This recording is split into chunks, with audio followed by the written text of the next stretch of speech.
Hello, in this video I'm gonna show you how you can add extension to Google Chrome. So if you want to open the list of extensions and find the one that you want to add to your browser, go to the top right corner and click on these three dots. Over here you will find extensions, and then here you will find Visit Chrome Web Store.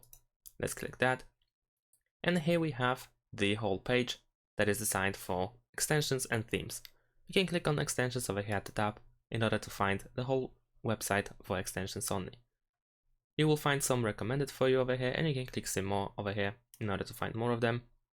You can of course scroll down to find a bunch of different extensions. You can also search for a specific extension over here, and also use these categories over here in order to find something specific for yourself.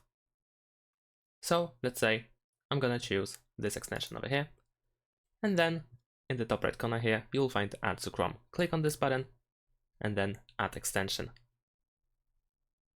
And that's pretty much it. Now, in order to find your extension, you will find this icon over here. So you can click on it, and here you will find all your extensions. Thanks for watching, leave a like and subscribe to my channel, and see you in my next videos. Bye!